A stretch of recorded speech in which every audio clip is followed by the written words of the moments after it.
ખર્ચા કરતા હોય ત્યારે જ્યારે ખેડૂતોને ખરેખર પરિસ્થિતિ નબળી આવી છે ત્યારે સરકારને કંઈક એવું થાય કે આ લોકો ક્યાં તો એમનો રામ જાગે ને ક્યાં તો આ લોકોના બોલવાથી જાગે, એવી આશા સાથે આપણે બધા જાતા હોય. આ 10,000 કરોડનું દેવું પેકેજ, જે ઐતિહાસિક પેકેજ, પાછું નામ આપ્યું છે ઐતિહાસિક પેકેજ. એટલે આ બધા જે શબ્દોની લાંબો સમય થયો છે એટલે, અને અહીં નામ લેવા બેસું તો 500 લીધા પછી મને એમ રહી જાય કે આ તો ભાઈ અમારો લીમડાનો કિશોર રહી ગયો, કે આ રહી ગયો એવું લાગે. એટલે કોઈના નામ લેતો નથી. મંચ પર બેઠેલા આપણા સૌ મહેમાનો અને સામે બેઠેલા સૌ મહાનુભાવો, આપ સૌનું લીમડાના આંગણે હૃદયપૂર્વક સ્વાગત કરું છું.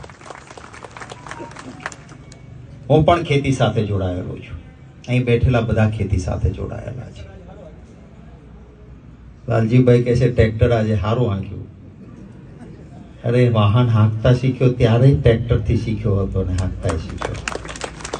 અને એક સાઈડની બ્રેક મારી અને ત્યારે હલર નહોતા એટલે ખળામાં કેવી રીતે ટ્રેક્ટર હલાવવું એ પણ આવડતું હતું. અને આટલા વર્ષોમાં કાલે સરકારે સ્વીકારવું પડ્યું કે આટલા વર્ષોમાં ક્યારેય ન થયું હોય એવું ખેડૂતોને નુકસાન થયું છે. પાક તૈયાર થઈ ગયો હતો. નહીતર ખેડૂત છે ને એ આપણે બધા જ નાની મોટી તકલીફ હોય ને તો એ તો કુદરત ઉપર છોડીને પાછા મહેનત કરીએ કે પેદા કરી લઈશું, કઈ વાંધો નહીં. પણ બિયારણ, ખાતર, ખેતી, નિંદામણ, દાળિયા, જે જંતુનાશક દવાઓ, તમામ ખર્ચાઓ કરી લીધા પછી જે શીંગ, જે મગફળી તૈયાર હતી, જે કપાસ વણવાને લાયક હતો, જે ડુંગળી તૈયાર થવાના આરા ઉપર હતી, જે ડાંગર કે બીજા પાક કે સોયાબીન એ તૈયાર પાક હતો, મોઢા પાસે આવેલો કોળિયો ઝૂંટવાઈ જાય એમ સતત દિવસોના દિવસો સુધી ઝાપટા ને વરસાદ પડ્યા કર્યો અને આપણું બધું લૂંટાયું. હવે પછી સરકારે સર્વે વાળા મોકલ્યા. 2024માં સર્વે થયો હતો. ઉમરાળા તાલુકામાં 13,000 ખેડૂતોએ ફોર્મ ભર્યા હતા. આજે કેટલાય આંટા મારે છે કે અમે ફોર્મ ભર્યું તો અમને મળે કઈ, અને એ નુકસાનીના પ્રમાણમાં રાહત નથી મળી આપણને. આજે જે સર્વે થાય છે, સર્વે કરવા આવનારને કે શહેરમાં બેઠેલાને ખબર જ નથી. ઘણા છે ને સોશિયલ મીડિયા મૂકે છે કે અમે રોડે નીકળ્યા હતા, નીચે ઉતરીને ખેતરમાંથી પાથરામાંથી શીંગનો દાણો ખોલ્યો તો શીંગ તો સલામત છે, આ ખેડૂતને નુકસાન નથી થયું.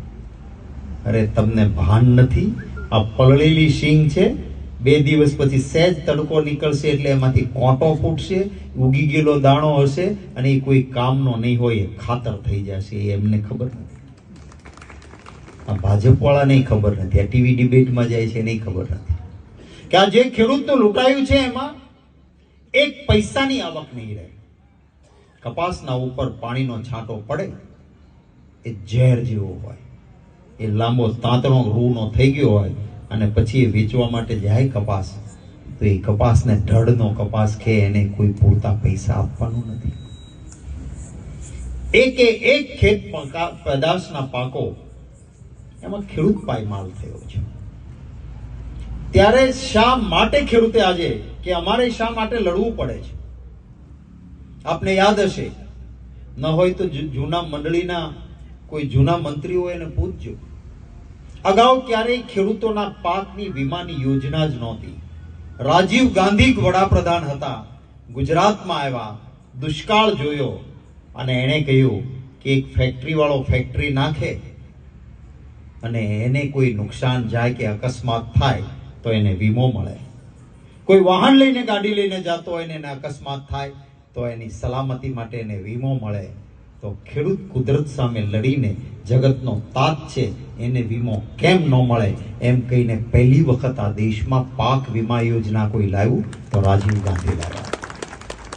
મને પોતાને યાદ છે ને, અહીંયા ઘણા બધા ઉમરાળા તાલુકાના 43 ગામ છે આપણા, કે ભાવનગર જિલ્લાના ગામોમાંથી છે ને યાદ હશે કે એ સમયે જે ધિરાણ લીધું હતું ને મંડળીઓમાંથી, રાજીવ ગાંધીના વખતમાં એ પૂરેપૂરા ધિરાણના પૈસા આપણને પાક વીમા યોજનામાં એનાથી વધારે પૈસા આવ્યા. આપણે ઉત્પાદન ન લીધું હોય એટલા પૈસા પાક વીમામાં આપણને રાજીવ ગાંધી વડાપ્રધાન હતા ત્યારે મળ્યા.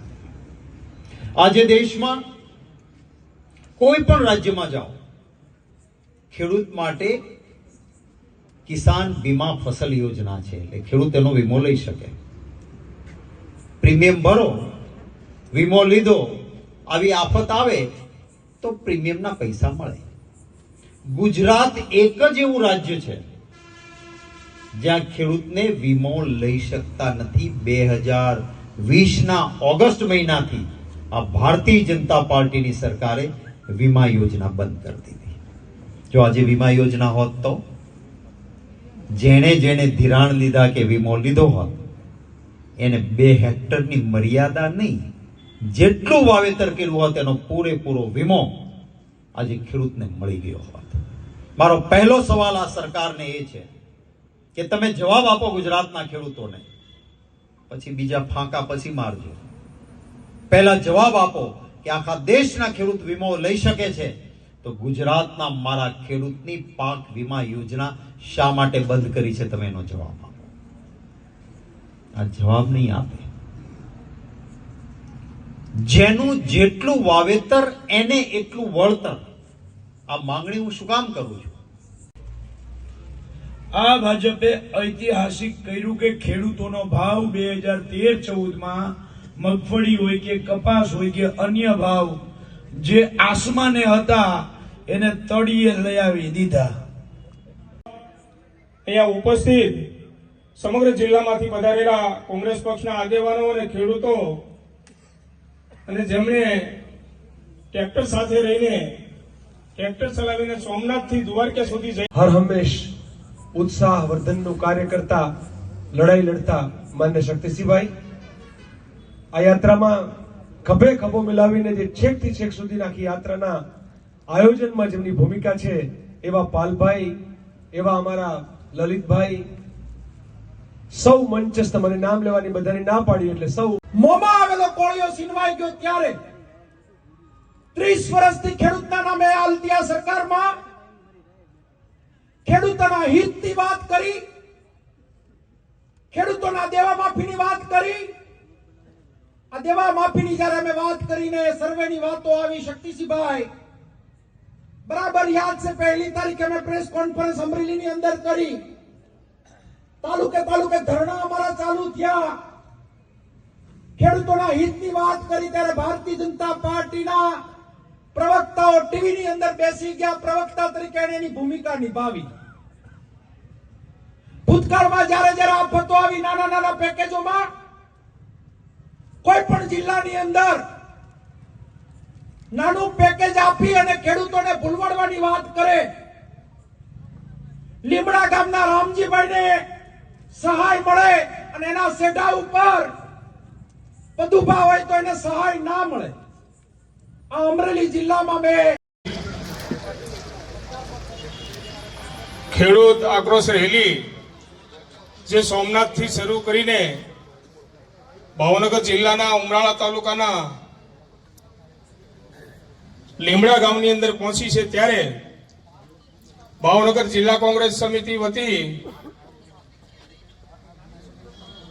યાત્રાની અંદર જોડાયેલા યાત્રિકો અને સમગ્ર જિલ્લામાંથી પધારેલા ખેડૂતો અને કોંગ્રેસના કાર્યકર્તાઓને આવકારું છું. સાથોસાથ આ યાત્રાની અંદર સવારથી આપણા સૌના આદરણીય નેતા શક્તિસિંહજી ગોહિલ સાહેબ ટ્રેક્ટર ચલાવીને આ યાત્રાની અંદર જોડાણા અને એમના જ વતનના ગામમાં લીમડા સુધી પહોંચ્યા, એટલે એમને પણ આપણે આવકારીએ. સાથોસાથ આ યાત્રાની અંદર જેમને સતત મહેનતના પ્રયત્નો કરી રહ્યા છે એવા લાલજીભાઈ દેસાઈ, પાલભાઈ આંબલિયા, લલિતભાઈ, અમરેલી જિલ્લા કોંગ્રેસ સમિતિના પ્રમુખ ને પૂર્વ ધારાસભ્ય ભાઈ શ્રી પ્રતાપભાઈ, જેનીબેન ઠુમર, બોટાદ જિલ્લા કોંગ્રેસ સમિતિના પ્રમુખ ભાઈ શ્રી હિંમતભાઈ, ભાવનગર શહેર કોંગ્રેસ સમિતિના પ્રમુખ ભાઈ શ્રી લાલભા, અહીંયા ઉપસ્થિત સમગ્ર જિલ્લામાંથી પધારેલા કોંગ્રેસ પક્ષના આગેવાનો અને ખેડૂતો અને જેમણે ટ્રેક્ટર સાથે રહીને ટ્રેક્ટર ચલાવીને સોમનાથથી દ્વારકા સુધી જઈ રહ્યા છે એવા સૌ યાત્રિકોને હૃદયપૂર્વક આવકારું છું, અભિનંદન પાઠવું છું.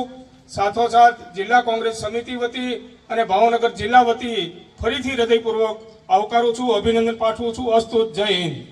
આભાર પ્રવીણભાઈ રાઠોડ.